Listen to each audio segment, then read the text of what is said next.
एक गांव में एक गरीब आदमी रहता था। उसके घर में उसकी पत्नी और उसकी एक बेटी और एक छोटा बेटा था। उसकी पत्नी दूसरों के घर में काम करके अपने परिवार का खर्च चलाती थी। उसका पति रामू दिन भर नशे में डूबा रहता था और दूसरों के साथ अपना समय बर्बाद किया करता था। कहीं इधर ताश के पत्ते खेलता दिखता था तो कहीं उधर लोगों के दरवाजे बैठकर गपशप मारा करता था। अपने परिवार का ख्याल उसे बिल्कुल नहीं था। उसके माता पिता ने उसकी शादी कराकर गलती कर दी थी। बेचारी उसकी पत्नी दिन रात काम कर कर अपने बच्चों का पेट पालती थी। यदि उसकी पत्नी एक भी दिन काम पर न जाए तो उसके बच्चे भूखे रह जाते थे। इसीलिए उसकी पत्नी हर दिन दूसरों के वहां काम करने जाया करती थी। लेकिन रामू को इन सब बातों से कोई फर्क नहीं पड़ता था।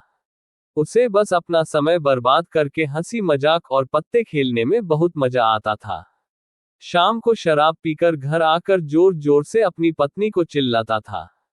कई बार उसने अपनी पत्नी को मारा भी, लेकिन अब उसकी पत्नी करे भी तो क्या, वह तो अपने बच्चों को छोड़कर नहीं जा सकती थी।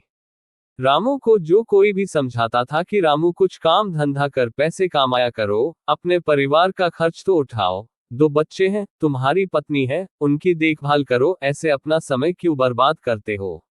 रामू उसके ऊपर बिगड़ जाता था और कहता, तुम्हें इससे क्या लेना देना, मैं कुछ भी करूं, यह मेरा जीवन है, मैं तुम्हारे घर में खाता हूं क्या। इसके कारण कोई भी गांव का सदस्य उससे इस बारे में बात ही नहीं करता था। वह सुबह खाकर निकल जाता था और रात में शराब पीकर आता और अपनी बीवी के ऊपर गुस्सा उतरता था। ऐसा ही कुछ दिनों तक चलता रहा।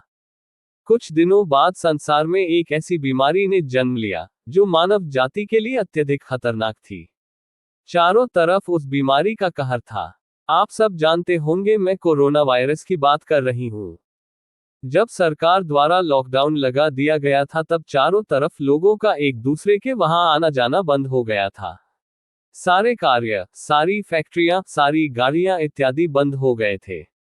अब रामू का परिवार भूखा मरने लगा था, क्योंकि उसकी पत्नी जो रोज कमाने जाती थी, वह अब किसी के घर इसी कारण नहीं जा पाती थी कि कहीं इस बीमारी की वजह मैं न हो जाऊं। लोग उसे अब काम पर बुलाना बंद कर दिए थे। उसके परिवार में अनाज का एक दाना भी नहीं था, न ही उसके घर में कुछ पैसे थे। अब वह क्या करता, उसका छोटा बेटा भी बीमार पड़ गया।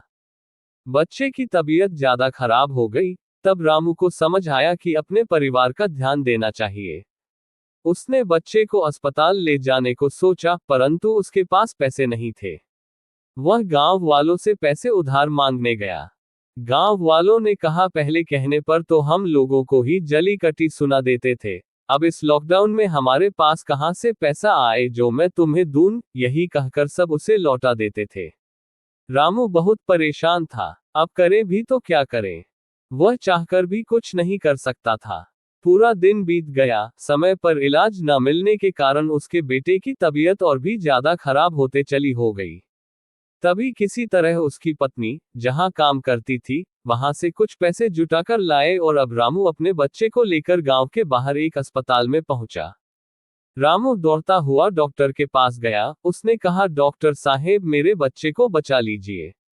डॉक्टर साहेब ने सारे इंस्ट्रूमेंट लगाकर चेक किया, तब तक उसका बेटा मर चुका था। डॉक्टर साहब ने यह बात रामू से बताई, यदि तुम अपने बच्चे को 10-15 घंटे पहले ले आते तो मैं तुम्हारे बच्चे को बचा लेता। मुझे बहुत दुख हो रहा है कि मैं तुम्हारे बच्चे को बचा नहीं सका। ये सुनकर रामू के पैरों के नीचे से जमीन खिसक गई। वह जोर जोर से रोने लगा और कहने लगा, ये सब मेरी गलती है, मैंने जीवन में कुछ नहीं किया, सिर्फ अपने समय को बर्बाद किया। यदि आज मेरे पास पैसे होते तो मैं अपने बेटे को हॉस्पिटल जल्दी ला पाता और मेरा बेटा बच जाता।